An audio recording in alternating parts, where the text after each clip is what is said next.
Hello and welcome to ABW Radio. I can imagine we've got a lot of happy campers in the chat box today. Right, okay, my name's Jason, I'm your host, and tonight I am joined by Aussie Dom. Say hello, Aussie Dom. Hello. How are you, pal? You all right? That's about as much as I feel like saying this evening, I think, Jace. Yeah, tell me about it, pal. Tell me about it. There you go, never mind. Also, tonight we have the maestro himself. It's John Welsh. Hi, John. You all right, pal? Yeah, I'm good, Jace. How you doing, mate? Not very good, to be honest with you, mate. Not very good. I'm not happy at all. I'm not surprised after that. Yeah, that's all I can describe. Well, no, let's go through it properly. Hello to everybody in the chat box. Hope you're all well. 73295's there. DK Druids there. Ephraim Amzani, My Soul 1990, Thunder Road, Boy 10 Dio, K-Man Arsenal Forever, Boris UK, The Walrus and the Hedgehog, Force X. If I've missed you, I'm sorry, but hello everybody. How are you all? Oh, Lostness is there. Stan the Man's there. Stephen Edwards is there. Stephen Edwards, you can't blame Aaron Ramsey tonight. What's gonna happen to you, pal? What's gonna happen? Right, okay. So let's go straight to the lineups. John, no Sanchez, no Ozil, no Ramsey, no Jack. Tell me what you think about it all. I wasn't too surprised with the lineup, to be honest. I thought Alexis, there was always going to be a chance he got rested after the internationals. Arsenal likes to do that. Ozil, we didn't know how fit he was. He was coming back from the injury. He hadn't played for a while. I suspected both of them would be on the bench, probably. The fact we only got one is a little bit disappointing, obviously. As for the rest of the team, I thought the only slightly odd decision was starting Welbeck. Not that I've got anything against Welbeck. I love him. It's great to have him back, or at least for the brief period he was back in the game before he went off again. But I thought just because he had the injury and with his history of picking up another one straight afterwards, that maybe Walcott might have come in, perhaps, if he was available, or maybe started the game. But yeah, I mean, the lineup wasn't a huge surprise. It was good that Kolasinac and Nacho, Koscielny have one all past fitness, because I think we had some concerns about the back three coming into the game with obviously Mustafi picked up his injury, was Holding going to come in, was Chambers available, that kind of thing. So I think it was a fairly expected lineup, but it looked like it lacked a little bit of creativity from what we're used to, the little bit of individual spark.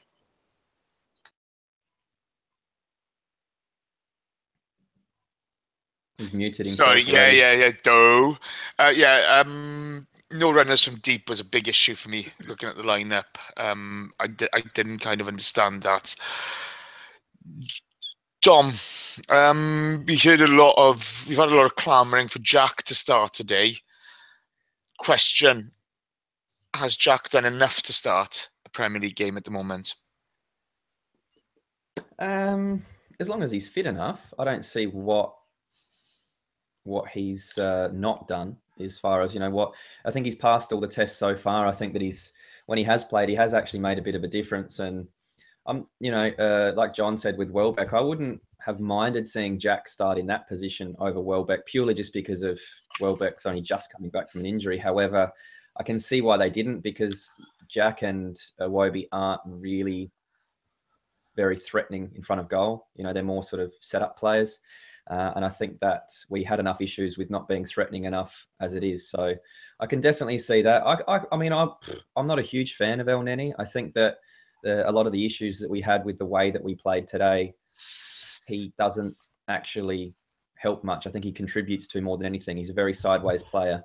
People can say that he keeps the game ticking, but it's not really damaging. It's not threatening. And I think the further that game went along, the more comfortable Watford got in transition, in attacking us, because, as soon as they got a couple of players back behind the ball defensively, we just decided to pass it sideways again. So I don't think he really, in the middle of the pitch, causes too many teams too many problems. And I think Jack does. Yeah, that's okay. That's fair enough. But I think the big issue is he's only really played against Bate Borisov and Doncaster Rovers, and there's a big leap up to the Premier League at that point. And to be honest, he was shattered after 60 minutes against Bate. He's had no game time since, so you're kind of on the edge there. I understand the calls for him in. I understand the fact he wasn't picked starting from the bench was okay. No Sanchez and no Rambo in the squad at all. I did find that strange. I know there's a lot of travel. Well, Ramsey didn't have to travel for the European games so much, but obviously Sanchez did. And Ozil back on the bench. Anybody think, was it time to start Mesut? Because there was no creativity. There was very little creativity in the team today. I mean, John. I think if you look at the team on paper, that there's enough in that should be able to create chances and score goals. The width that Bellerin and Kolasinac, they've both had. Kolasinac in particular has had a really good start to his career at Arsenal, provided some nice assists and getting goals himself. Bellerin has had an up and down season, but he can be that threat. Iwobi, again, bit of a hit and miss season, but the quality's there. They've just got to go out and perform it on the pitch. I think you have to give some credit to the way Watford defended, particularly in the first half. You thought they were very well organised and made it difficult to break down, which is why I can kind of see Dom's argument for maybe Jack starting the game. I wouldn't have, just because I don't think he's fit enough yet to start in this kind of match. But when you get those games where it's very tight and it's packed in the middle, and they're just going to let you swing the ball into, let's be honest, Lacazette is a very good finisher. He's great in the box, but when you're playing up against three big centre-backs, it's going to be hard to get his head on anything. So they're just going to let you swing it in from wide. You need someone like a Jack who's going to run at the defence and try and open up and burst into a bit of space. I do think we missed Ramsey today. That extra runner in midfield just causes another problem. And then he tried it a few times, but it's not really his game. And then the problem with that is that if you do that, you've got to have the awareness to get back, which I don't think he did today, which isolated Xhaka, who also had a really poor game today. I thought he was pretty bad in midfield. Xhaka and El Neni have never had a good game together, though, have they? I thought they were okay. When did we play Ramsey at 10?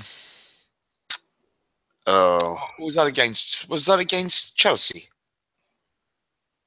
No, I don't think so. Was it Chelsea game? It might have been. I can't remember, but I know what you mean. But yeah, they had an okay. The problem is they're quite conservative with the ball. Yeah. And Iwobi likes to come short, so you haven't got that running behind. Lacazette quite a few times made shape to make the running behind, and it wasn't picked out, which is a bit disappointing. He got Welbeck was found a few times, didn't he? Yeah, it was Brighton. Sorry, Morrison Hedgehogs. I said it was Brighton. Yeah. Welbeck was found a few times, which is going to be easier ball for Xhaka to hit anyway. But Lacazette made that run and it wasn't really picked up. So, yeah, it just lacked that little bit of spark. But the players that were out on the pitch should be good enough to make chances, and they just didn't make. They made a few decent chances, but they either fell to the wrong person or just weren't taken when they should have been. Yeah, okay. Let's just turn to the game, then, guys. Okay, so it kicked off. It was rather tepid, some decent enough football. You had a couple of half chances from ourselves. Watford had a half chance off the Pereira header. It didn't find the target. Then you had an El Nene shot. It really lacked potency from the off, Dom. What do you think of the first 20 minutes? It's a bit of a snooze fest, wasn't it? I think, one of the commentators here actually had a good point. We were 1-0 up at half time. It's not the most terrible position to be in when you're away away from home against a team that was very, very well organised. Controlling the game and getting a 1-0 win is what teams like Manchester United get all this praise for doing. The difference is that we can't seem to close it out. We don't seem to be defensively, and this is coming off of 4 clean sheets too, mind you. But we just never looked in control of that game. I don't know. At some points in that first half, we were up to 70%. We were up to 70% possession. And we had 0 shots on target until about 30 minutes. Yeah, that's fair enough. I think at one point in the 25th minute, the commentator said that Kolasinac was the only Arsenal player to even touch the ball in the Watford box. Yeah, so look, you can have all this possession and kick the ball sideways all you like, but it's not actually going to threaten a defence that just sits back and they're going to be happy with that, aren't they? No, I think that's fair enough. So that kind of sums up our lack of potency, the lack of creativity in there. John, one of the things that highlights that for me was there was a break. Well, Welbeck or Iwobi it was. They were on the right hand side. I can't remember which one. Hector's bombing down. There are 2 defenders there, and he hits it straight to the defender, not to Hector. You know, our passing is not as great as people make out at times. Yeah, there was a lot of that today, sort of easy or fairly easy 5-6 yard passes into someone's path and just hit too close to a defender for them, easy to intercept. It was a pretty poor quality game in the first half. It was fine when we had the ball at the back and just sort of passing it around in midfield. But any time we went forward with it, like there was no final ball. The speed in the play was way too slow. And if you're playing against a team that's organised, good enough, and you know it doesn't matter on where you are in the league, in the Premier League. Most teams are good enough to at least get a general shape and get back in defence. You just didn't exploit the space quick enough. Every time we broke, we either made the wrong pass or the player with the ball held on to it too long and then tried a shot from where he wasn't going to score. Lacazette was guilty of it. Iwobi was. Welbeck. It wasn't like it was just one player today. It was basically near enough all of them on the pitch, just making the wrong decision at the wrong time or the wrong weight on the pass. And I don't know if it's come back from international breaks, everyone's performed for their countries and maybe they're a bit tired or they're just not quite up for the game. I don't know what it is. Our away form this season has been dreadful. Saying that, we went to Chelsea and drew. It was a great performance. I know the Stoke game was atrocious, and obviously the Liverpool game was. Yeah, but I thought we'd put that to bed with the Chelsea performance.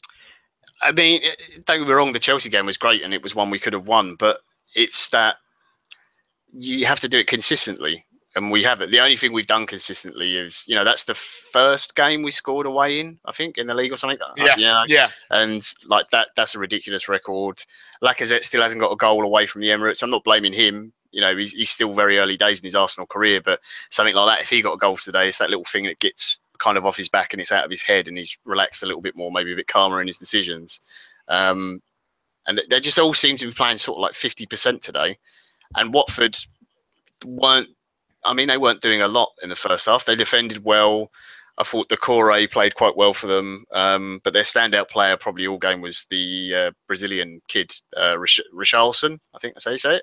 Oh, we'll come to him later. Yeah. We're going to come to him later, okay? Because I've got a couple of notes on him here. Yeah. But, we weren't... There was no, getting into the byline and pulling the ball back to anyone. Nothing like that. Just none of the passing was quite clicking. But we've not done that all season, have we? No, I was just going to say that. In parts of games we have, but even today, there wasn't really one bit where I thought, our passing's really sharp just for like a 5-10 minute spell. It just didn't happen once. Okay, bear with me a second. I'm going to come to you first here now, John, and I'm going to come to Dom, and I want to pass straight across to Dom on this. We brought this up in the Brighton radio show where it's all well and good having the pace of Kolasinac on the left and Hector on the right, but we don't really stretch teams either. We don't whip a ball in, and we don't fill in the pockets of space that those guys should create to stretch teams. So, we're not effective at anything at the moment.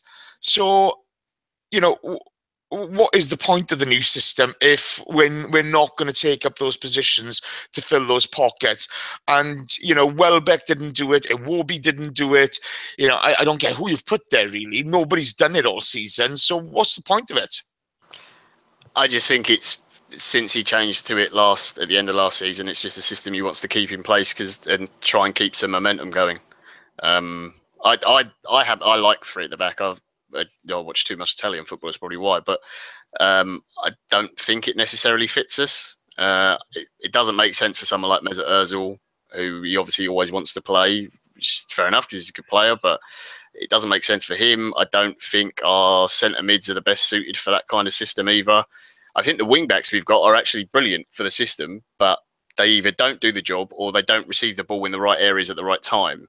The number of times Bellerin made a 70, 80 yard run and no one just laid it out to him so he could make a first time cross or anything was really frustrating. But then you get the other side of it. When they do pass the ball to him, he doesn't whip the ball in first time. He then comes back and plays it inside again. It's just the way they're taught to play football, isn't it? They want that short interpass, one touch kind of football.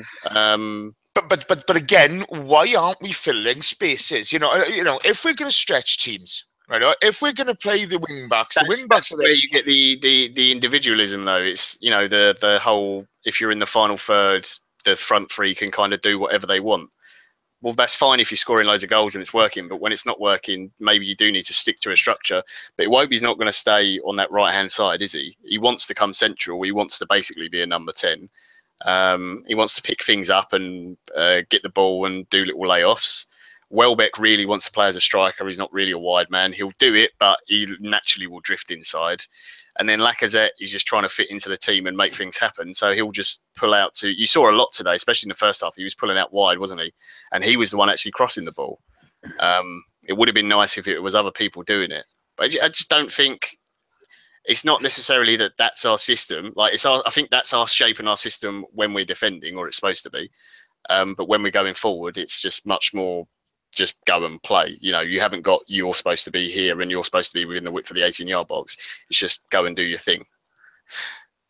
Okay, but Dom, surely then, if it's a case of just go and do your thing, these guys should be intelligent enough to fill those holes, to be the extra man, to stretch teams, to make them uncomfortable defensively. Surely we should be doing that.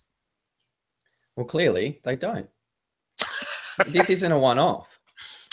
I've been speaking about this even at the start of last season, where I think we've lost any kind of footballing identity. And until we get one back, this isn't going to change.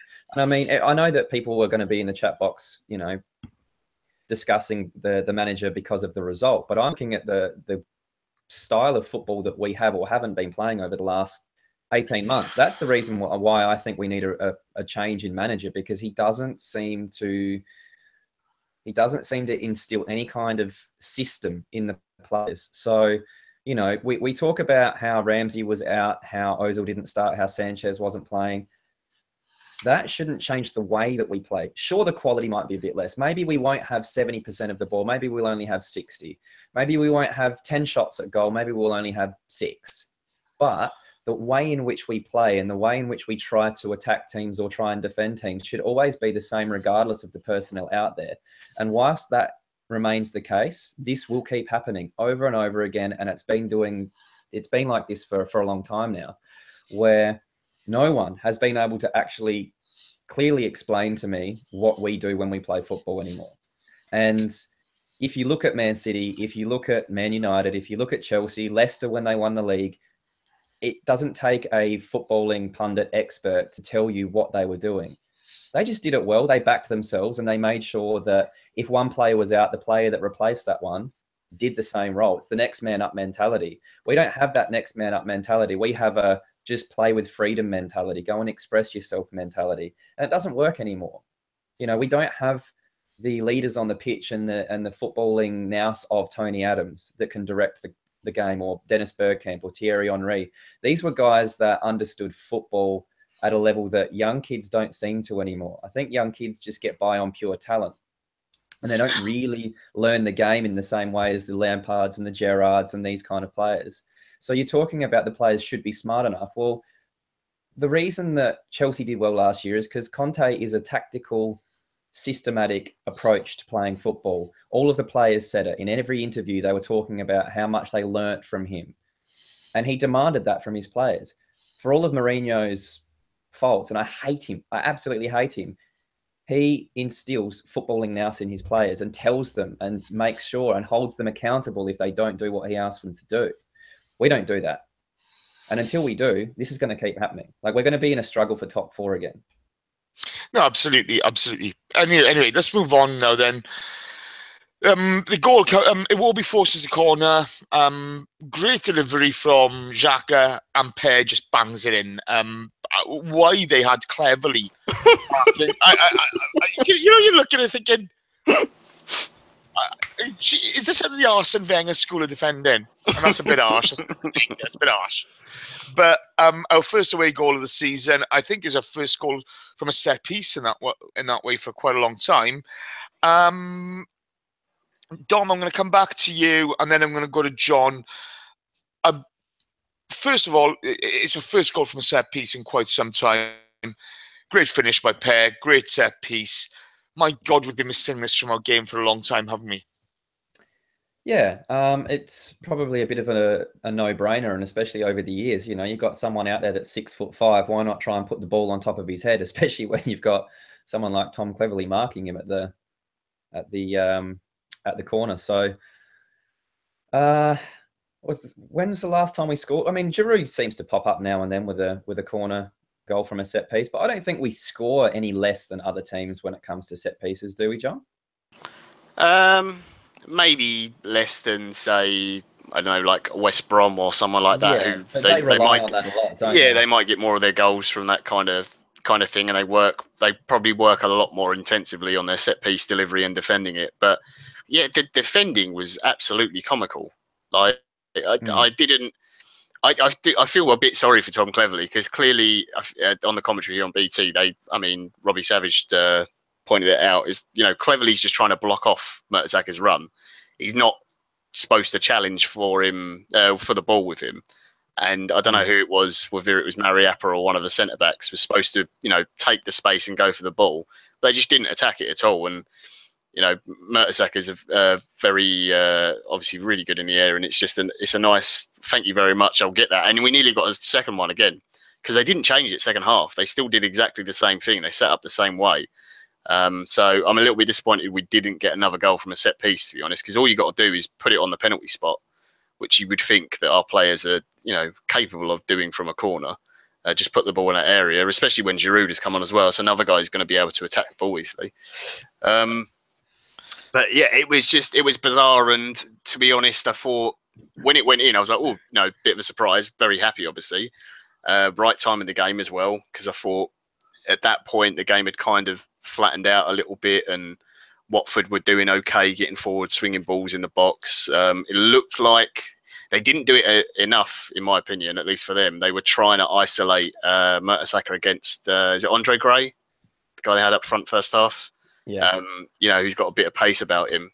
So I thought, yeah, I'd take that happily, like going into half-time 1-0 up, because we weren't great and we hadn't created a lot. I think the best chance we had was, there was like a cross early on that I think Bellerin put in, and Lacazette just couldn't quite get his head to it. It was really whipped in. It was quite early in the game. And he just couldn't, he wasn't quite big enough to get there. But we hadn't created a lot. No, we hadn't. The one thing about, everybody's having a pop at zonal marking on the goal. But if their centre half would have attacked the ball ahead of attacked the ball more effectively ahead of Per, he'd have got it away. Yeah, the thing with zonal marking is that because a lot of the commentators are ex-players and they don't understand zonal marking, they never did it back in their day, that every single time a goal is conceded from a corner, it gets highlighted and spoken about, and there's this, oh, does zonal marking work? Well, goals used to get conceded from corners when it was man-on-man as well. And there was just nothing to compare it to. So I'd love to see some statistics on, goals from corners, zonal marking versus goals from corners versus man-on-man. I don't think it would be all that different. And if it was, do you not think that in this day and age with statisticians and all the technical crap that goes on in football clubs, they might go, hey guys, this zonal marking concedes 50% more goals than man-on-man. Maybe we should go back to man-on-man. Yeah, the thing, I don't mind it. I don't have a problem, because if it works, it's fine. It's, as long as you're drilled properly at it. And some teams they're very good at it. It's more of a continental thing. I think that's why a lot of the ex-pros here don't like it so much. But the thing that Savage was complaining about, at least in the commentary on BT, is that then it's who gets the blame for the goal going in. And for me, there it's one why Cleverley's picking up Mertesacker to block him in the first place doesn't make sense, but also whoever it was, the centre back, it wasn't the one at the near post for the 6-yard box. It was the central one. I can't remember who it was now, but he's a player who should be clearly taking the ball and attacking the ball there. So it's that player's fault. But when you're playing zonal, the blame gets passed around, and yeah, if it's done properly, it's fine. Because I mean, we play like a mix of zonal and man marking, and have done for ages. Yeah, it's one of those. I had to suffer being sports, and Richard Keys, Andy Gray, Dwight York, and was it Chris Hughes who was with Charlton? Oh yeah. Chris Powell. Yeah, Chris Powell. Yeah, I like Chris Powell. I think he's the only one of the brain there. But Jesus Christ, Gray and Keys are biggest pair of twats on television. Bar none. Fuck, let's take me back to the 50s. It's unbelievable. You just look like a talking toe at the moment. Can you get your foot off the fucking computer? Oh, sorry. Jesus. Well, I'm relaxing. It's been a tough afternoon. Okay, so the first half then, there were a couple of efforts. We had a couple of Xhaka shots, a Hector effort, but we weren't potent in front of goal whatsoever. You know, it was really painful to watch. You know, we should have created a bit more. We had the Xhaka free kick from the Lacazette, from foul on Lacazette. My God, it wasn't the worst football ever, Dom, but my God, it was painful to watch, wasn't it? It was a bit, and I think at the same time, I was thinking about this afterwards, just going and getting myself a little snack before we started the stream tonight, and I think for me, what's got me at the moment is that these kind of results do happen. You know, they do. We had 8 shots on target to their 2, and they scored with both of their 2. And we've seen this a lot of times before. And not only us, other big sides as well sometimes have these slip-ups. But it's not a one-off. It's the way that we played today. Even if we scrapped a 1-1 draw, the way that we played is the concerning thing. And I think a lot of that comes down to the uncertainty around the club at the moment, both on and off the pitch. I know it is for me, where I think going into every game, every result is almost sort of heightened. Every emotion that you have, especially a negative one, is heightened because of the uncertainty. We've got a manager that's turning 69 very soon. We've got, our 2 best players going into the last year of their contract. They won't sign. We don't know what's happening. People are saying, should we sell them in January? Should we not? There's uncertainty there. And we're in Europa League for the first time in 20 years. All of these things combined just add a very uneasy feeling to everything to do with the club.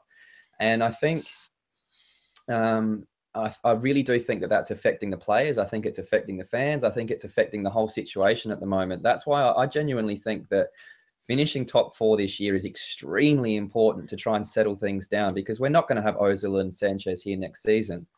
And if we start slipping backwards and start becoming another Liverpool, it's a long road back up again. Okay.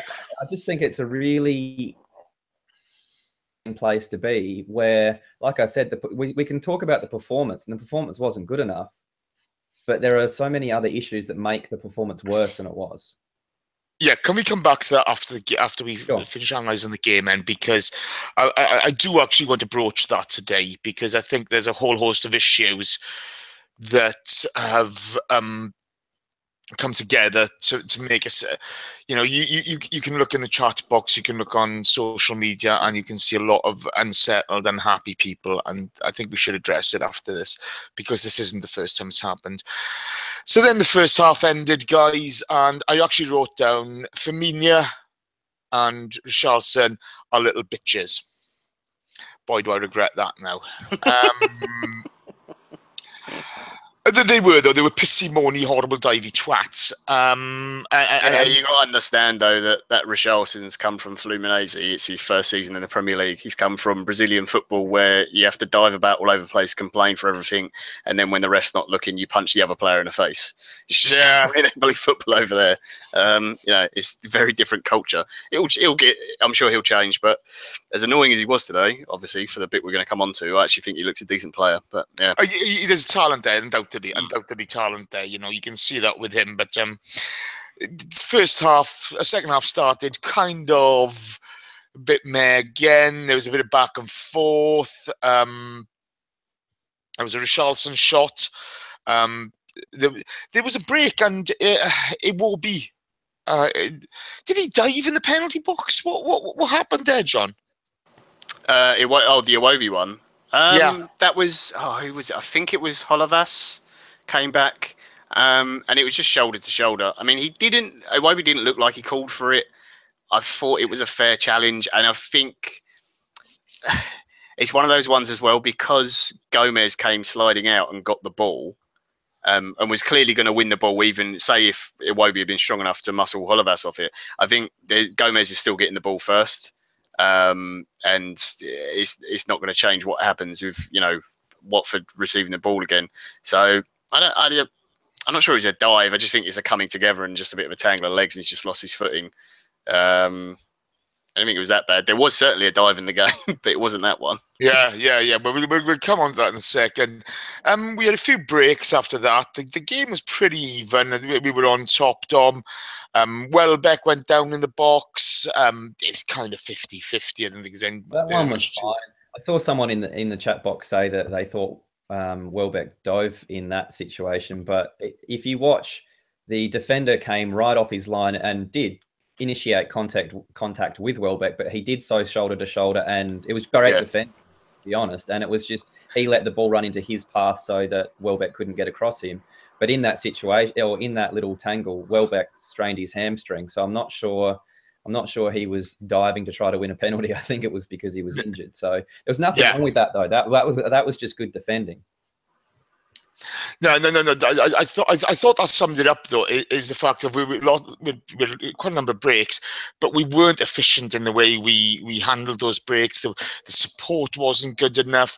Players were isolated, and that kind of summed us up again today.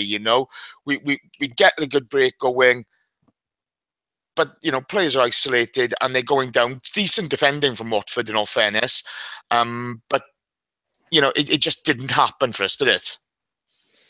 No. I'm sure we're about to get onto the Watford penalty now, but yeah, we are. If you look at that, even that situation, before we start going into the diving debate and the referee, etc., I do want to say that had Ozil actually converted that goal 20 seconds earlier, we wouldn't be having this discussion. We're gonna come to that next, actually. Right, bit of a shout out. Rudy's Rastlos, Mike from Gooners in the USA, Gaming for Life, Sakin Soj, Ethan Claridge, Sleep 99, Saint Columbo, Nina 97, Alan Bastard, MP, nice. Mehdi, they're all in the chat box, guys. As you know, Dom, John, Danny, everybody gives up their time for nothing. If you can give us a thumbs up, we'd really appreciate it. Thumbs down if you don't like what we're saying. Don't worry about it. We don't really care. But we do appreciate the fact that you are in the chat box, and thank you for being there. It's much appreciated. Okay, so Welbeck gets injured with that. Was it his thigh again? It looked like his hamstring, I think he pulled. It looked like he was touching his right hamstring, I think. Who's that, Welbeck? Yeah, that's a hammy. Yeah. So Ozil comes on. His first bit of skill for a Iwobi shot. Lovely pass through the line. Gomez, decent save. To be fair, you couldn't argue with that. And then we go on to one of the breaks, as we've just spoken about. And we're just going to go up to the Ozil shot on this, okay? The Kolasinac ball to Iwobi breaks wonderfully. It's a great ball from Kolasinac. Iwobi drives down. Mesic probably offside, but he's been fed the ball. I'm not sure that he was. I think the camera angle they showed on the replay was a pretty shitty camera angle. I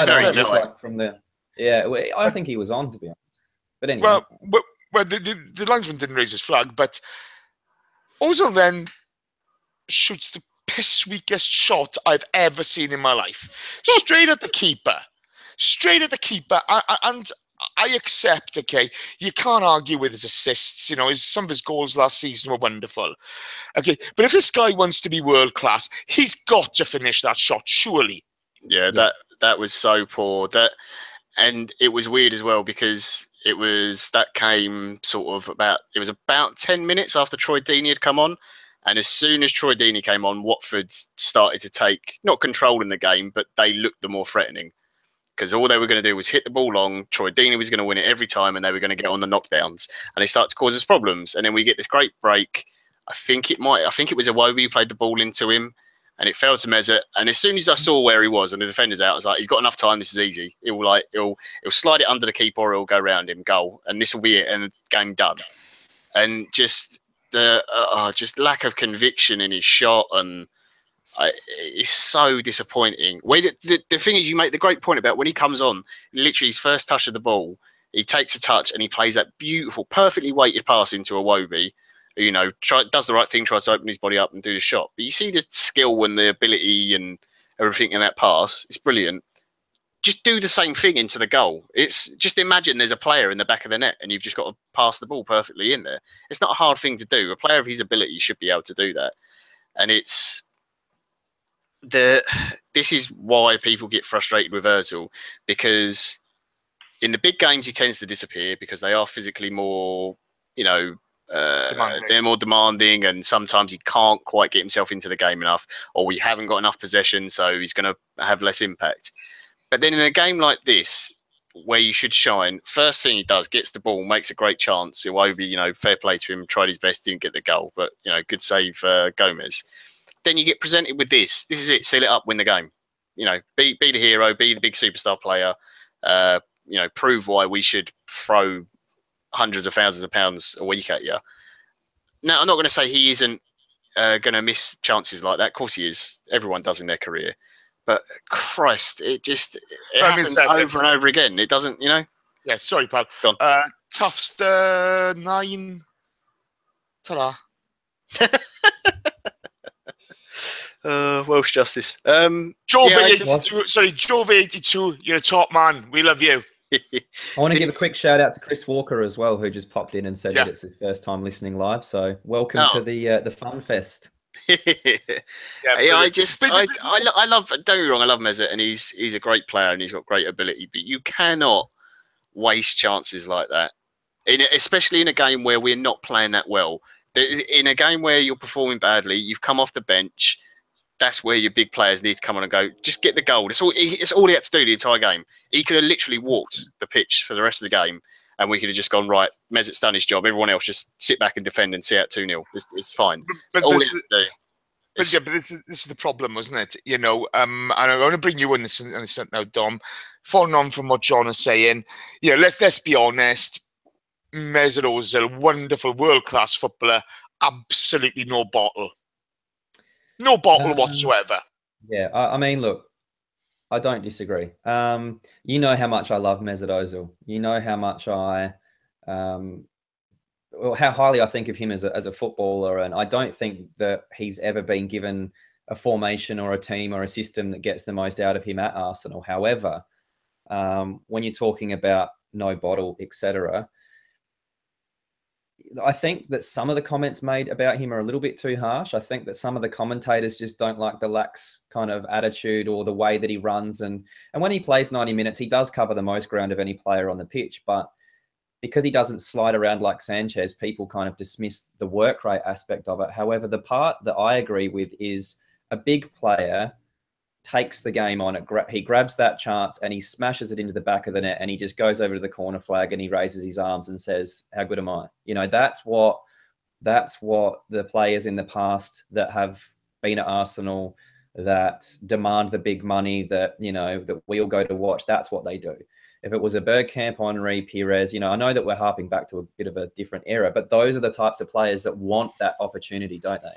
They're the ones that get into that position. And Aaron Ramsey does it too. He will always be wanting to be in that position. And that's where I think we missed that a little bit today too, where there just didn't seem to be somebody that wanted to try to win that game. That there just wasn't a desire, where the finishing for that chance was atrocious, like John said. But there just doesn't seem to be that desperation out there to actually take the game by the scruff of the neck and be the person that stands up.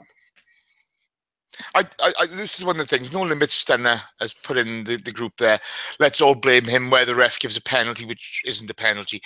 We'll come on to that in a second. But the bottom line is, if you want the money, if you want, and he was demanding big wages from us, whether he's engineering a move or not is another kettle of fish.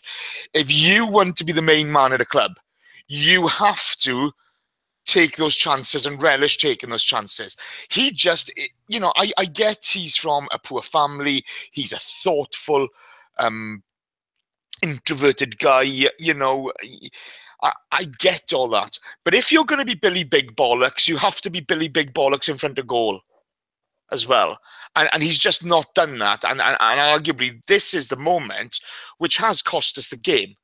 You cannot, you're one-on-one with the keeper. You've got the whole goal to aim for, and you're shooting straight at him. You know who scores that? You know who would score that in our team, other than probably Alexis? I think Giroud.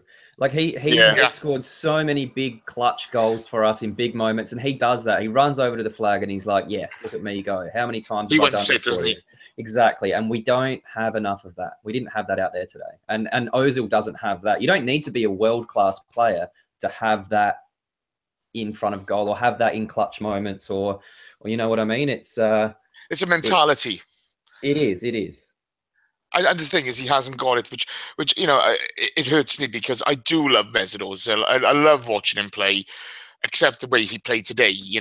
Where he's just Podolski would have taken that in a heartbeat.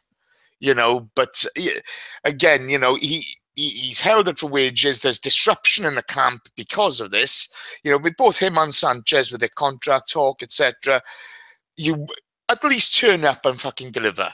In all fairness, Sanchez would have. So, from that point, Mesut then fails to even make a challenge on Richarlison. And it does need to be said, you can run as much as you want on the pitch. You have to make a challenge.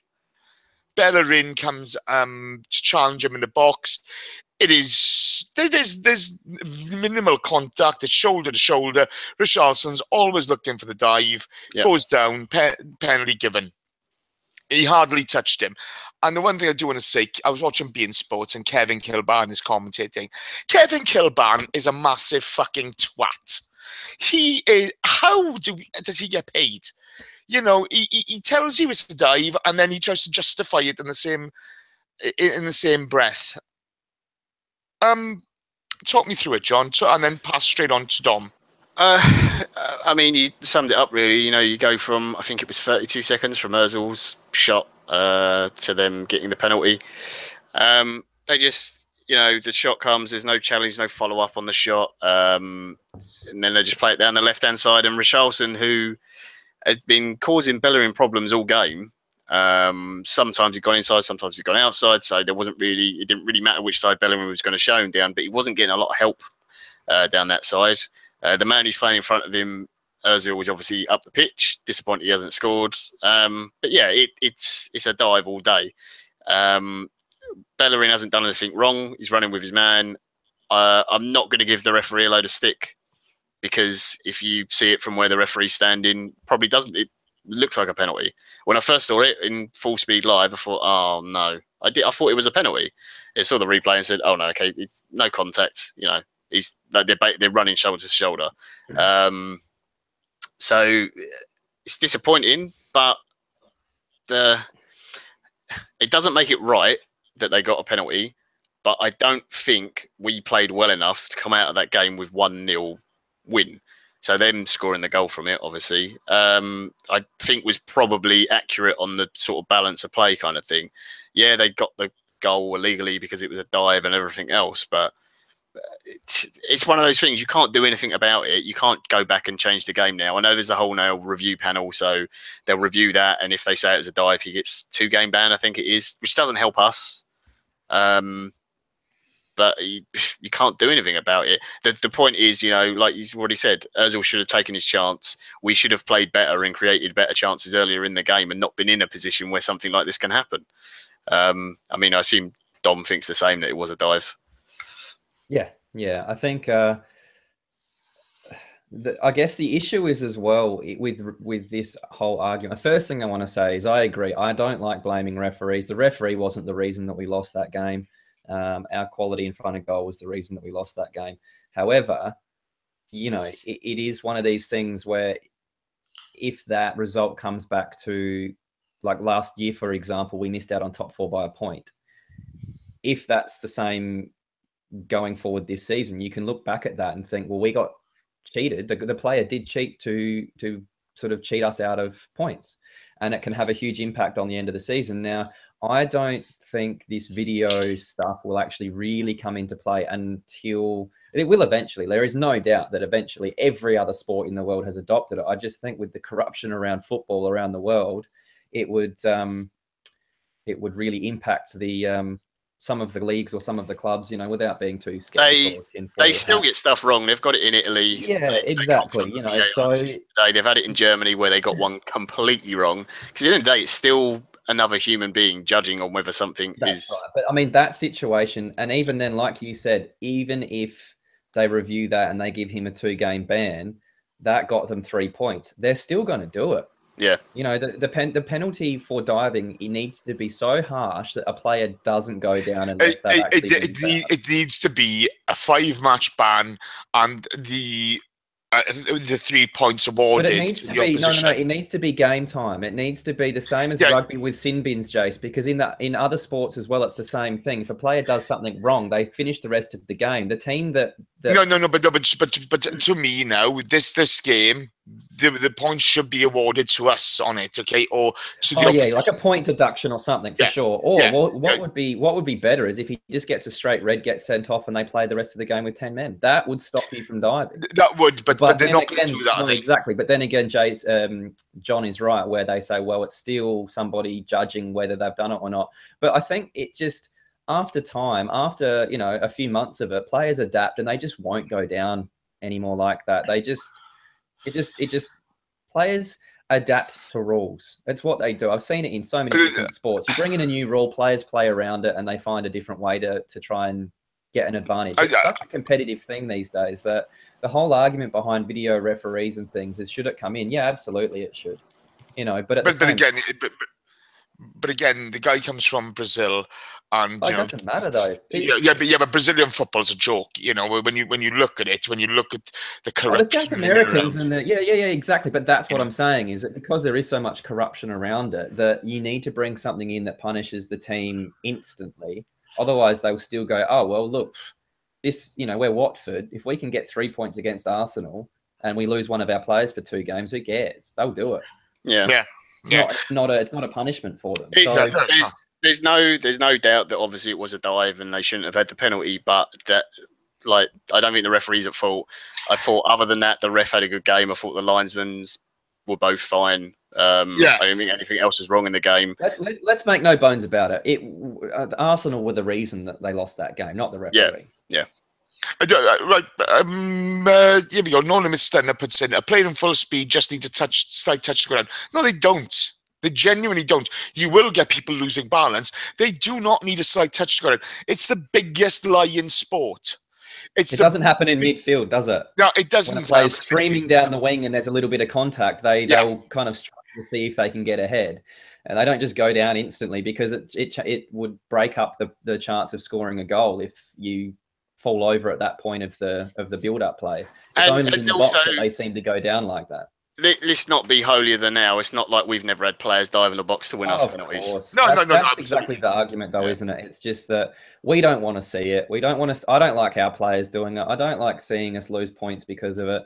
I just think that the video stuff has to hurry up and be enforced, and it will help. It will help. I think it's a genuine talking point on the actual game if we played well and the penalty made it so that they got a draw or something out of it. But I think it's our performance what's giving us the result, not the penalty. We shouldn't be analysing that for for half an hour of the show. No. We're done on that now. But I do want to say about it. You know, as you guys have said already, just reiterate. You know, refereeing's a tough job, and I thought the referee today was fine. Yeah. You know, he was fine. It was a decent it was a decent performance from him. You know, he didn't really get anything wrong. I don't know his positioning on the penalty, but you know, it's the player that cheats. The referee, you know, he's not a The ref's been Taylor. cheating much because he'll be now talked about in the papers because it was such a soft penalty. Yeah. It might he has to go and ref in the championship, which costs him money. You know, that's money out of his pocket, that kind of thing. Yeah, so. exactly. We right, play went on. We created a really decent opportunity for Monreal, but Monreal had to take it onto the other foot. Didn't even get a shot off. They came back at us. Capoue had a shot deflected onto the post. And then we had Arsene was going to bring Jack Wilshere on, only for Cos, his Achilles, to go again. Now, I don't think Cos had a particularly great game today. He was okay, not fantastic. He didn't do anything really wrong. But we had to bring Holding on now. We spoke about this at the beginning of the season, guys. You know, we've known that Koscielny's had an Achilles problem for a long time. And is this the point in the season where we start to pay for having faith in him? John, I'll go to you on that first. It's not having faith in him. It's just the fact that it's a tendonitis issue. So there's going to be some weeks where he can play 90 minutes and then he will be able to, you know, recover between this game and the next. And then there's going to, it wouldn't surprise me if he plays on the weekend. Is it Everton we've got, John? Next up? I think it is, yeah. Yeah, so I think it wouldn't surprise me if he plays that game even after coming off today injured. It's not a hamstring tear. It's not an impact injury or a strain. It's just that it gets so inflamed and a little kick or an incident throughout the game just becomes so painful that he can't run anymore. You know, he may have had a little bit of a tear or a nick in there or something today. I don't know, but I don't think that it's just a really hard situation to manage Koscielny, which makes it even more baffling to me why we were willing to let Chambers go in the summer. We were willing to let Mustafi go in the summer. You know, it's like we were having a centre-back clearance sale. And we had one guy in Mertesacker that hadn't started a game for, you know, a year. And then we have a guy who's only got 1 foot. So, look, it's one of those situations. It's the reason Aaron Ramsey didn't play today. They are getting better at managing these types of players. They're never going to get it 100% right because it's not 100% science. So, you know, I trust that with the team that they have, it wasn't Arsene Wenger forcing Koscielny to play. It was the medical staff saying, we've given him the all clear. You can select him if you want. And so it's going to be very difficult to manage Koscielny for the rest of the season. He could say, yeah, look, it's feeling fantastic. It's not sore. Go into a game and by halftime, it's cooked again. So that's just going to be one of those really annoying situations that we have to deal with between now and the end of the season. I don't know what the answer to that is, you know, and sort of resting it doesn't necessarily fix the issue. It's just going to flare back up again. It's the same issue that Santi Cazorla is going to have trying to come back. So we'll never see him ever again. But you've got a situation in the club where this is where in previous years we would have played Ramsey today. We would have played Sanchez and we would have played all those players and had a bunch of injuries and then been stuffed.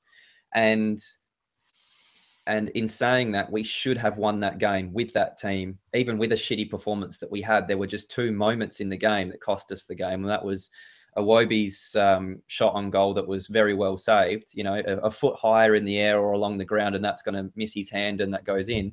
Or Ozil not being completely inept in front of goal, and we're going to win that game, even with resting players and managing the players that we have sort of on that are a little bit injured. So that is an issue. It wouldn't surprise me if we try to address that in January with Koscielny. But at the same time, I think, you know, I think it's time for Holding and Chambers and some of the other guys to stand up a little bit.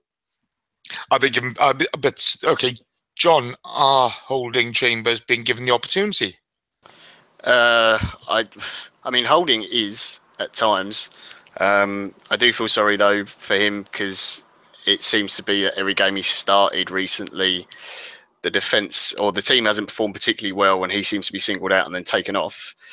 I think that's Arsene's idea of protecting him. I'm not sure that's the best idea. I think sometimes you just got to stick at it and let him play more, because maybe it gives him the wrong impression. But, you know, he seems happy enough whenever you see him to do with Arsenal and doing interviews and stuff. As for Callum Chambers, I've got no idea what the thinking is, to be honest. I didn't understand why we were trying to sell him. Then we decided to keep him because we weren't sure what was going to happen with Mustafi, which was another one that was kind of weird. Then it's, okay, well, Callum Chambers is here, but we don't really want him. We're going to try and loan him out. We couldn't get it all done in time. I will probably sell him in January. And now all of a sudden he's got a new contract. So, I mean, I don't know. Is giving Chambers the contract, to me, kind of stinks of maybe a little bit of, oh, we've only just realised that actually Mertesacker not going to be here at all next season. We're not sure how Koscielny's going to do the rest of this season, going into the next one. Is Nacho going to be at the top level performing the way he is at the moment? I don't think there's anything wrong with Nacho, by the way. He's performing great, but how much longer can he keep doing this? And maybe a little bit of desperation. We've got enough competitions that they should get games. You know, you've got the what the hell is it? The Carabao Cup, and you've got the Europa League. Those competitions, they can play in that. That's fine. You know, all right, they might be playing against weaker teams, but they're still playing against men. They're still playing in front of big crowds. They're still getting that experience. As long as they've got one person in that back three with them who's a little bit older, whether it be Koscielny, Mertesacker, Monreal, you know, Mustafi when he's back, you know, to guide them through the game, I think it's fine. And you've got to do that because they need to get more experience to be able to start games more regularly and get to the point where they don't need that, you know, hand holding next to them the full way through the 90 minutes. But we should have enough defenders to get through. It's just Mustafi got an injury at a bad time, and it's kind of screwed us because we're in this bit. I think we got like 9 games from now until the next international break in November. So again, it's another busy period to get through. Yeah, it's difficult. From that point on, Watford were on top. Our midfield dissolved. It was pretty pathetic, to be honest with you. Defensively, we looked weak. We didn't tuck in. We, as you said, John, they humped the ball up to Deeney. He won it. There were runners coming off. There was only one winner at that point, and the Cleverley goal, Dom. I mean, that was a comedy of errors. Talk me through it. I agree. I think as soon as they scored the penalty after that, and this is the thing, isn't it, is that even with tactics, systems, structures, all these things that we've been talking about, it's pretty clear that every single player on the pitch dropped their heads. And I know that 1 in every 10 games, we have one of these games where, like against Leicester, Ramsey and Giroud score these last-minute goals, and then Wenger comes out and waxes lyrically about the solidity in the club and how well they are in the dressing room, and they show so much character and spirit.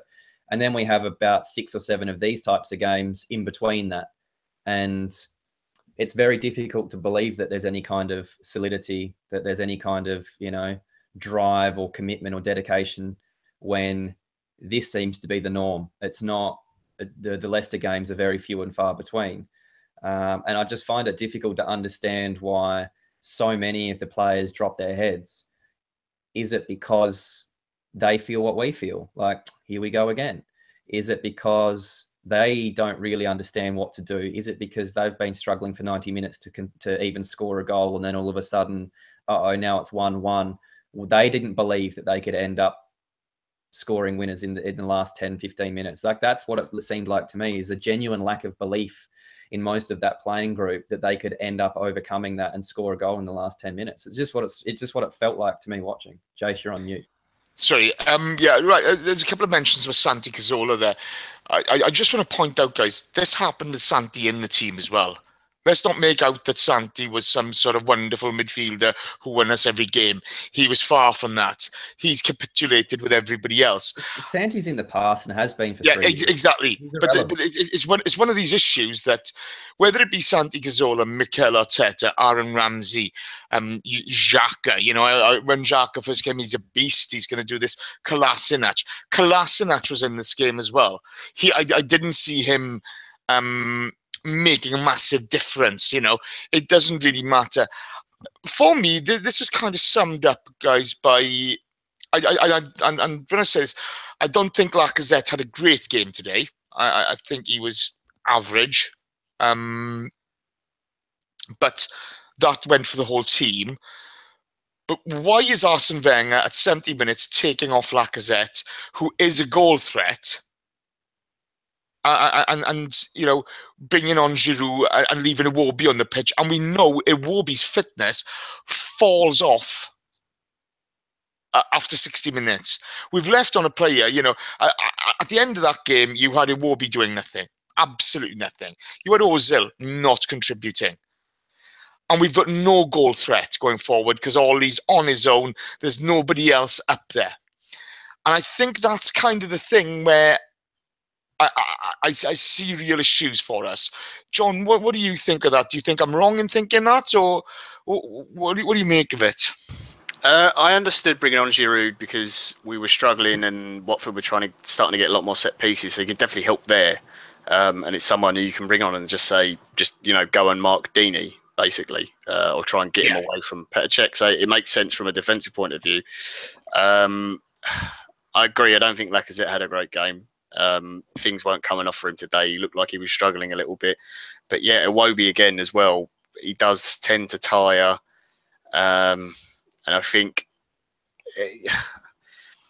you could move Lacazette wide to the left-hand side and put Giroud up front. I think had Koscielny not come off, obviously you saw Jack warming up and was ready to go and ready to come on. I think he was coming on for Iwobi, or that was the message they got at the sideline, which made sense to me because then it was like, at that point it was 1-1. It's like, okay, we need to do something and change the game. We've got to bring something else on. And if it was basically a choice between Jack and Theo. And I don't think this was necessarily a game for Walcott. I thought Jack was the right choice, for sort of 10 minutes to try and find an opening when you know how well he can play with Giroud. So I think that crippled it a little bit. Sorry. Mike Feinberg's just put in the box. If my life depended on Iwobi poking my wife in the 85th minute, I would kill myself and assume my wife would still not get laid.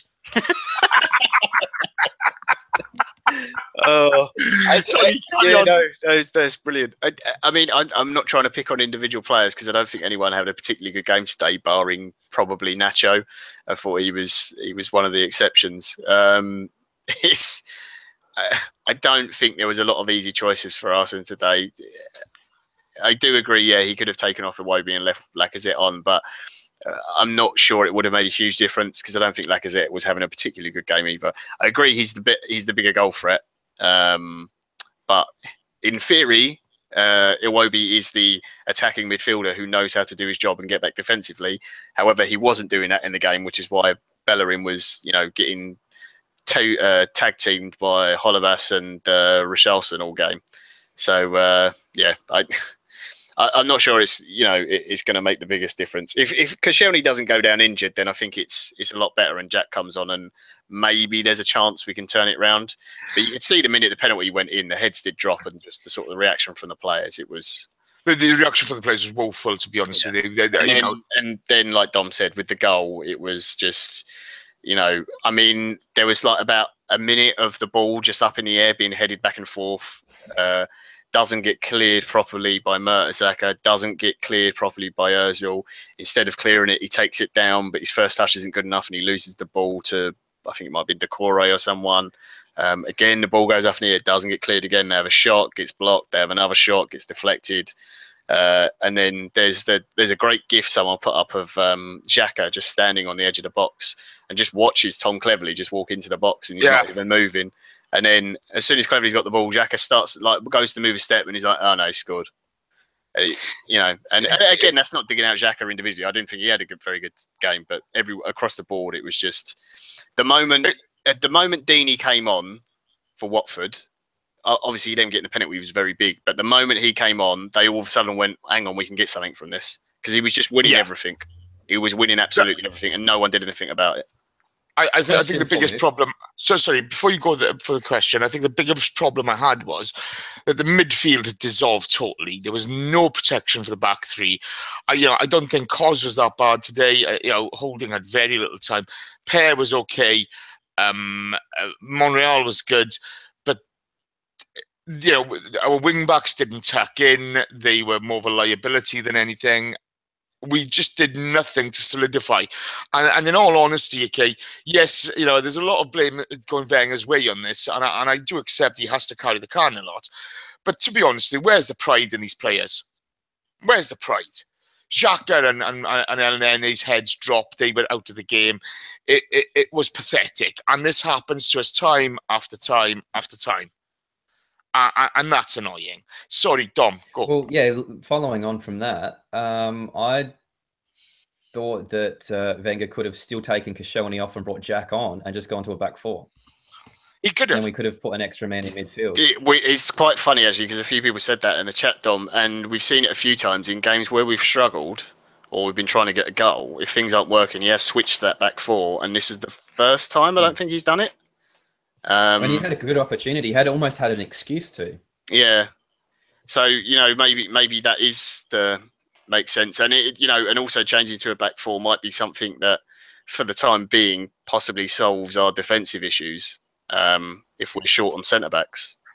But let's be honest, okay, when we were playing with the back four last season, it wasn't helping then, was it? And he's still only going to play two in the middle of the park. I mean, all of this analysis that we're doing right now still comes back to the fact that the players don't seem to have a system or a structure. No. In all fairness, I don't think there's any argument. What we should be able to do, we've spoken about 17 different issues here. What we should be able to do is say, the fullbacks weren't cutting in or overlapping how they're supposed to, because we see that every week, and when it works, that's how we win games. Or I don't know what it is that other teams seem to be able to do. But you can see when a big team isn't clicking by the way they're playing. It doesn't matter on the individuals out on the pitch, does it, John? Like it's an issue where we're sitting here, and I think this is the exact issue, that we're able to sit here and analyze the game 15 different ways when it should be easy. Our sort of, I mean, I'm not a football expert, none of us are, but it should be really easy for us to see what fell down today. And yet we're talking about 400 different things again. It should just be one or two things that didn't happen for us today, that certain players didn't follow the team instructions, and that's why it didn't work. No, yeah, absolutely.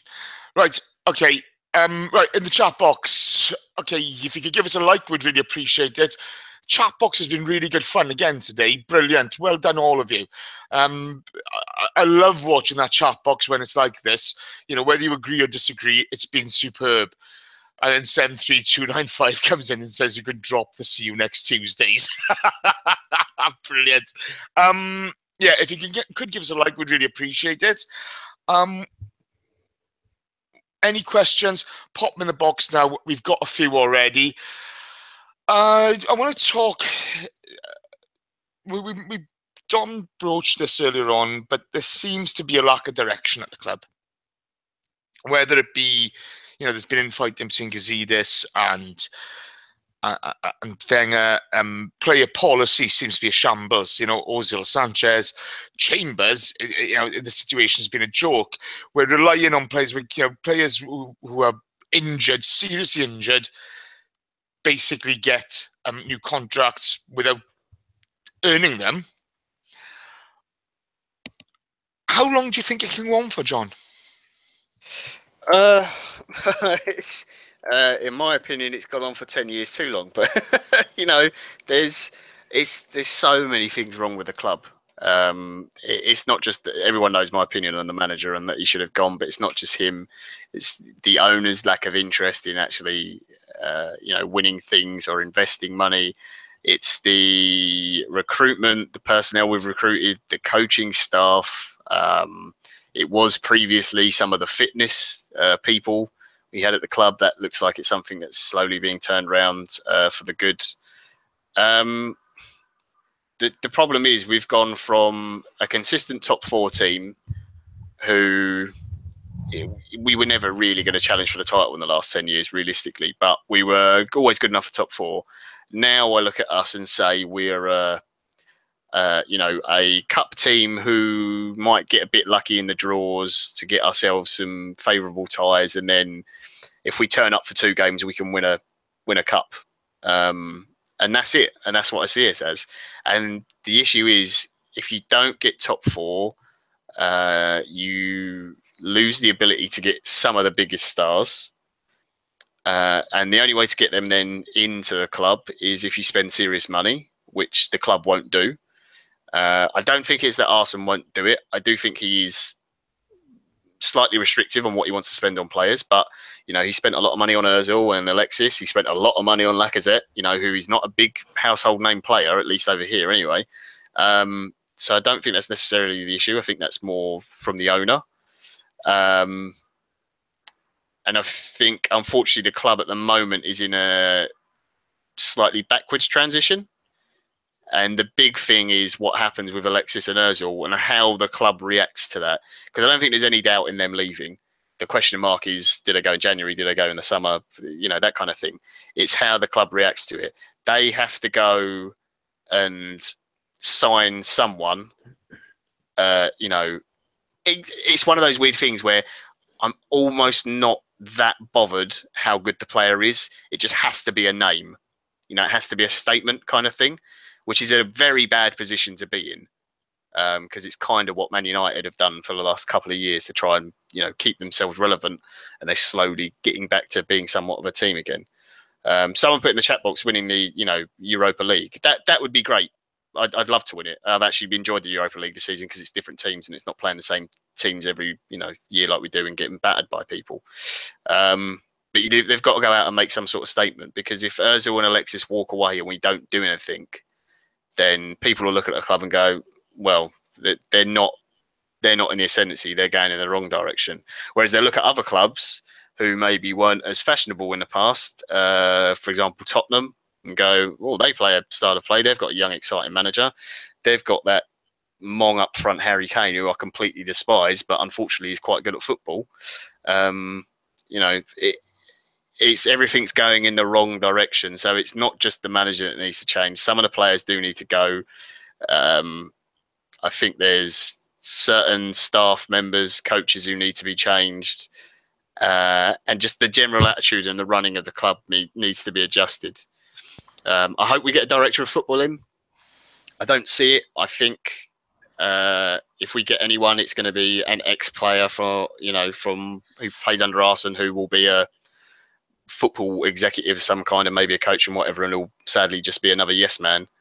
But I don't think you're going to see big change until either Gazidis leaves or Gazidis actually gets to run the club the way he wants to.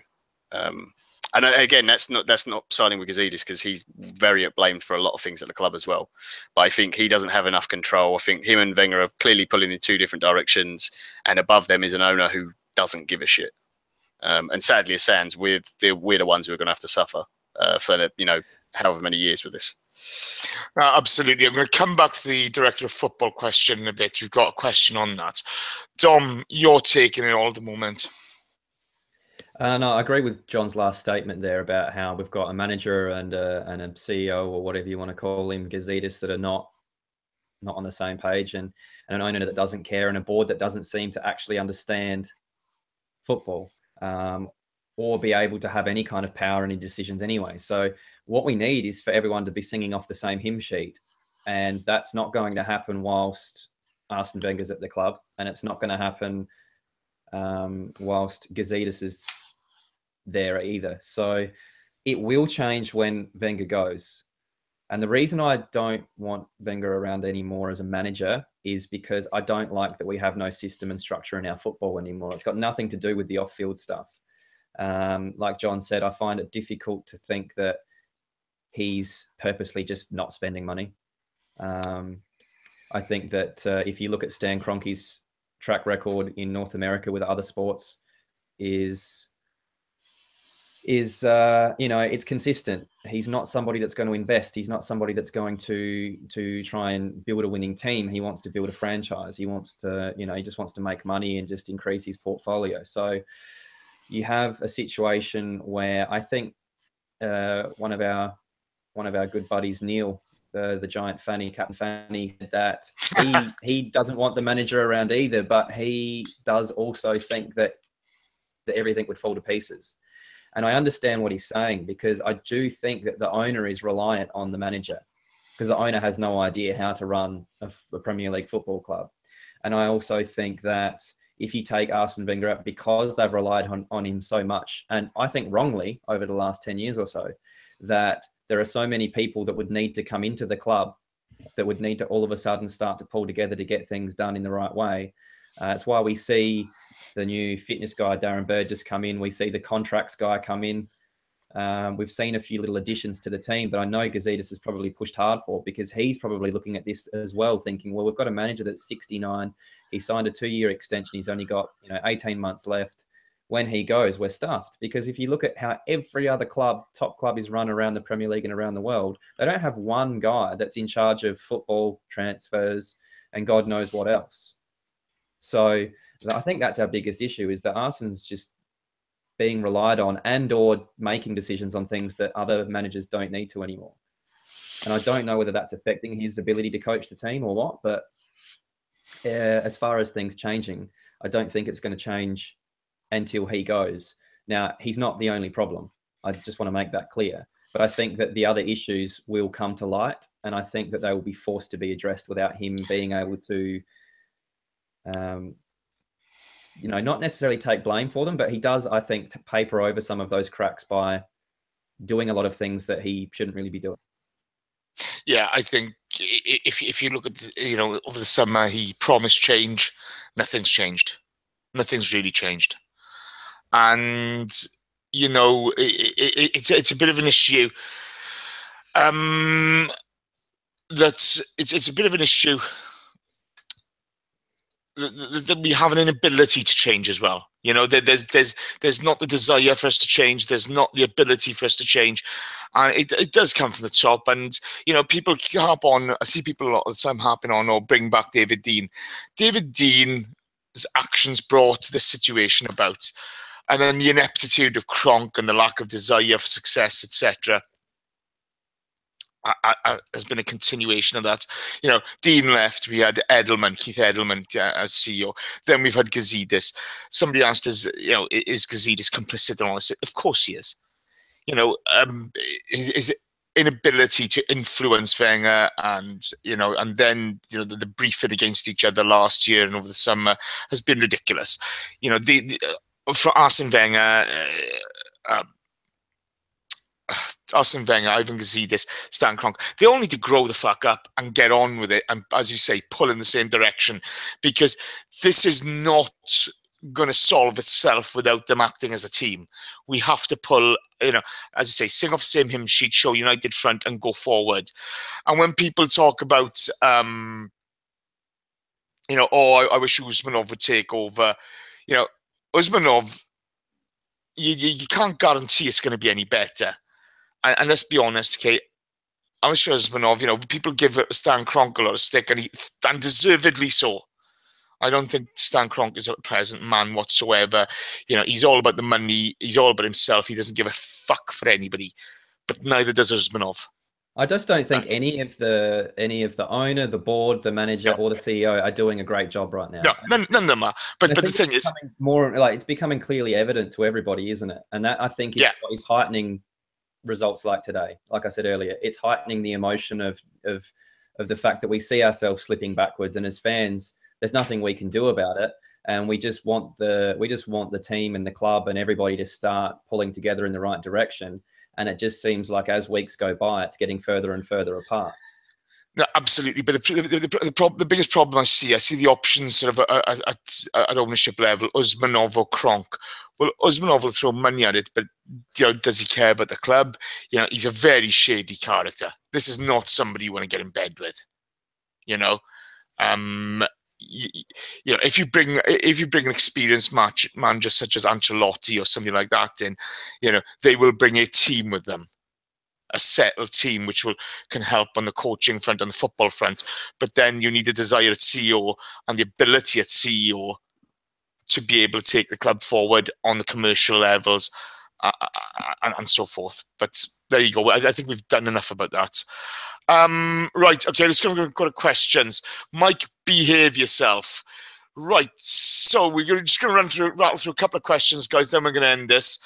We've been on long enough now. And 235100 asks, what is the point of a 3-man panel on diving? If you dive, you win a team a penalty and get 3 points.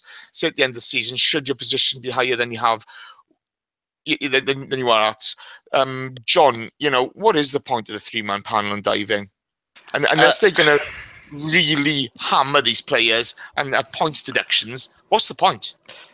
So the current stance is that they get a too much ban if they are found for diving or charged with diving by the panel.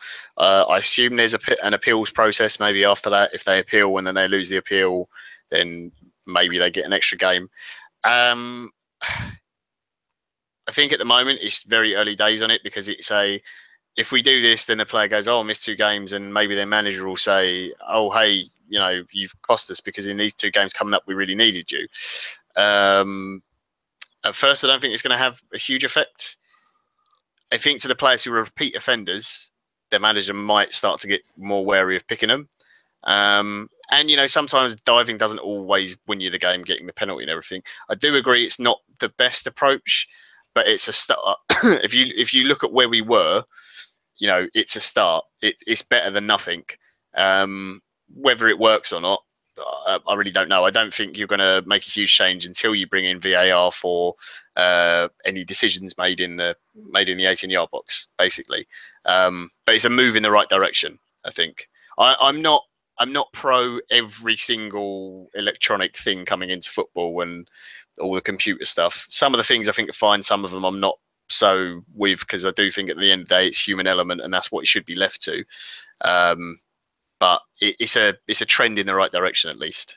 It doesn't help us today, obviously, but we didn't help ourselves, so Fair enough. Dom, right, here we go.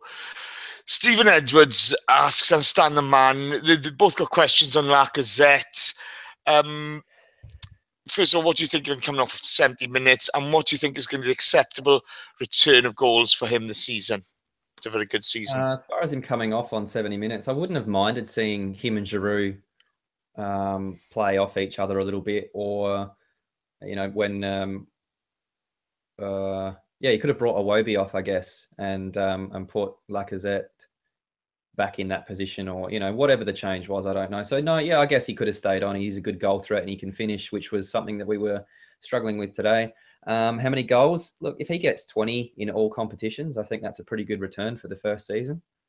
I think the concern with him is that, are we going to start playing to his strengths a little bit more? Because at the moment, it's pretty clear that we're not. Fair enough. I think it's a good answer. John, K-Man Arsenal Forever asks, would you approve of Mark Overmars joining Arsenal as a director of football?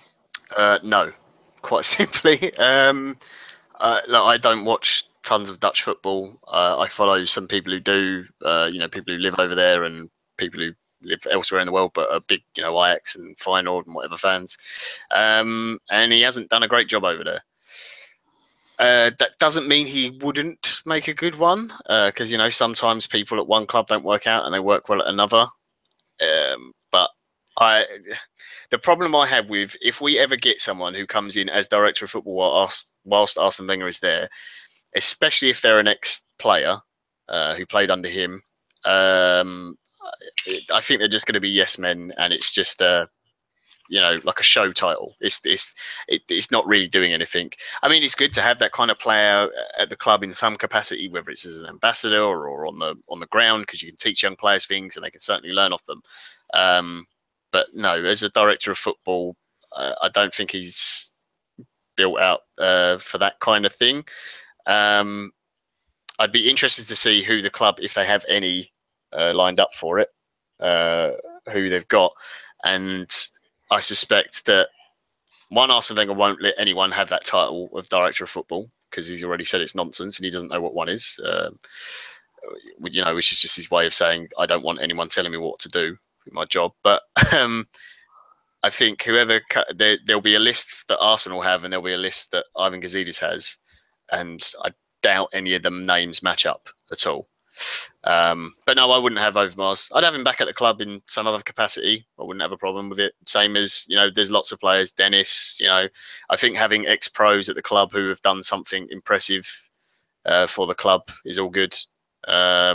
Overmars is a bit of an odd one though, because it's not like he's not a huge legend like a Vieira or an Henry, is he? Don't get me wrong, he was obviously in the double winning side and everything else, but he wasn't here that long. No. He buggered off, didn't he? So, I don't know. It is a strange one. Yeah, I'm not sure how true that story is, to be honest. It wouldn't surprise me if maybe his agent has put that in the papers because he wants the job, So I don't know. But I think if anyone like that came in, Arsenal still have the final say. I still think so. I don't think that's... And again, that goes up to what we were saying earlier about joined up thinking and the whole club pushing in the same direction. If everyone's doing exactly what Arsenal wants and everyone at the club is doing it, I'm not saying that's going to be the best thing, but at least everyone's then going in one direction, rather than being split all over the place. No, I think that's fair enough. Dom 73295 asks, "Are we resting Walcott for the Charity Shield?" Probably. He seems to do well in those games, doesn't he? Yeah, he does. I mean, look, the guy scores. It's one of those. Oh, to be fair, I think that I said this at the time, it was better keeping him than it was keeping Oxlade-Chamberlain. Yeah, absolutely. Theo has contributed more last season than Oxlade-Chamberlain has in his entire career. So, he kind of has his faults and flaws and whatnot, but I think that he could be a useful addition to the squad this year still. No, absolutely. The next one I'm going to answer, actually, Petito 100. When Ozil and Alexis go, are Arsenal going to spend to replace them? No, we're not. I don't think we've got the money anymore because of poor planning and not investing in players over the last number of years. I think the fault lies on this with the club and Arsene. Only bringing, it's my pet hate, this one, only bringing Czech in that season has cost us in the long term because the value of players has shot through the roof. And the value of our money in the bank has just gone through the floor. So we haven't got the money that we did have at one point. So I don't think we got the money to replace these guys properly, not without borrowing. And there's a problem. We haven't had enough foresight. We knew that the Premier League contract, TV contract, was going to be bigger than it had ever been. Yet still, we didn't realise that it was going to be so massive. And with Brexit and the value of the pound, etc., all these other issues have come into play where our pound in the bank isn't as valuable as it used to be. And, we should have been invested in players a la Chelsea. We haven't done it. So we've made a rod for our own backs there. And it's shameful, the way we've run it. But again, it comes back to everybody working together, joined up thinking, and a bit of foresight, which we just don't have at the club at the moment. John, call likes Desi call likes Desi. If Facebook, Amazon, Google get the Premier League rights, would Kronk not give a fuck about the Champions League? Will we see Champions League at our club in the next few years? Will we see Champions League in the next few years? I think we will. Maybe not next season. I think the season after, because I think if we miss out one more year, then and it's Arsenal's last year at the club, I think it will be. I don't care about anything else, and I just want to get him back into the Champions League. Whether he's getting another contract after that is a different thing, but I think that will be the big push, and they'll just ignore every other competition. Does it affect Kroenke on what he wants to spend if Google on that? I'm not sure it actually does. The weird thing is, right, that if this whole deal thing happens, that there's talk of Google and these companies coming together and buying rights to football and basically doing a streaming service like Netflix is the kind of thing. So you pay a monthly fee and there's different packages. So kind of like your Sky Sports, but you can turn it off whenever you want. You have to be signed to a contract. I think what you'll find is it'll actually probably be cheaper than what most people are paying for sports packages now because those companies can afford to make it cheaper. And if it's just the Premier League, that doesn't affect what happens with the Champions League. That's a separate bidding issue. Whether those big companies will want to bid on those is a different thing. They will take it a piece at a time. So I think in the long run, it's better that Arsenal was successful for Kroenke in the Premier League. But as long as they are just in the competition, I think he's fine. But I actually do think if the whole Google thing and whatever, if they take over, I do actually think for fans it will be better because they will be of the opinion, I don't give a shit about your 3 o'clock rule. We want to show 3 o'clock games. I don't care. We're paying all the money, so we make the rules now. And they will do everything to benefit the viewer, whereas Sky and everyone else doesn't give a fuck. They want subscriptions, and that you're right, absolutely right. All those streaming services, I think it would be amazing for us all over the world and traveling fans and away fans. And in particular, fans all like out of the UK would be even better for them. It would be so easy to watch. Fans of the UK, I think they would see the benefit if one of those companies took over because their number one priority is making sure people subscribe and keep subscribed and stay on. It's the same reason why Netflix spends lots of money on developing their own shows and all these streaming services because they want to keep people coming back to them. Because it's just a different way that people consume their media now, and I think sports will go in that direction as well. So I think if it does happen, then Kroenke might look at it and say, "Oh, maybe he's got a bigger target audience, so maybe spending a little bit more will actually be better for him in the long run." However, with that, a quick little stat on the Champions League, though, is the reason that the Champions League won't have that kind of draw as far as subscription money and these companies wanting to bid on it is because a few years ago, there was a stat that came out that the Champions League final had 150 million viewers worldwide. Yeah. And there was a mid-season game between Liverpool and Man United, just like today, that had 500 million worldwide. So that gives you a little bit of an example of just how popular the Premier League is and just why these TV deals are worth so much. Yeah, there was a great thing Amy Lawrence said. Sorry, Jace, just quickly on the this week's Arscast, and she's talking about the Anfield '89 documentary, which if anyone hasn't seen the trailer for, go and look it up. This great little documentary about us winning at Anfield. Just fuck off Liverpool. Anyway, that game, which is in so 1989, and not everyone had TVs back then.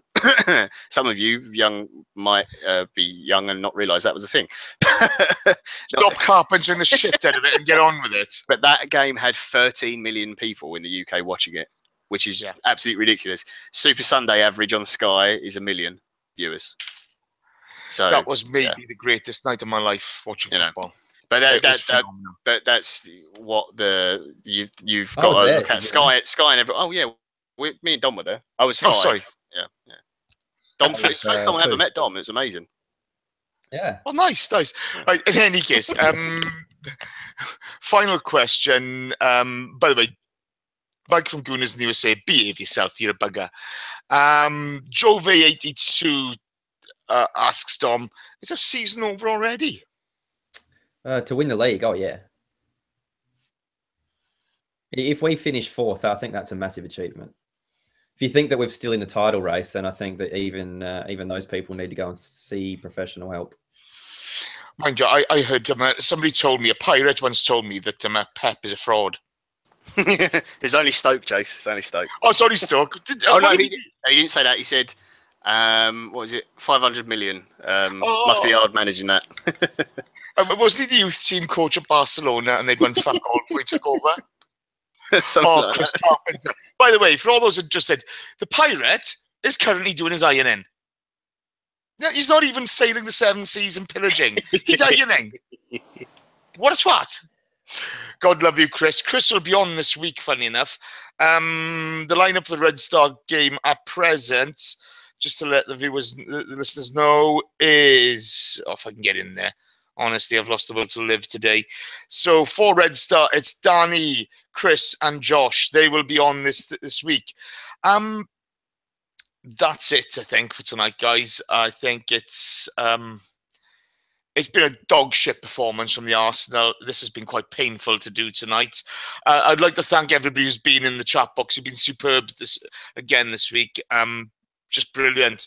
There's been some really thoughtful discussions in there, along with the usual ranting. which is great. My thanks to Dom. Dom, you're a rock star. Thanks, mate. Thanks for having me. Thank you. John, the Tinder King. Good to have you back, pal. Cheers, Chase. Pleasure as always, mate. Brilliant. Yeah, look, guys, you know, we look forward to seeing you on Thursday. If you want to contact us, please do. Oh, quick shout out, Charles M. Hatfield.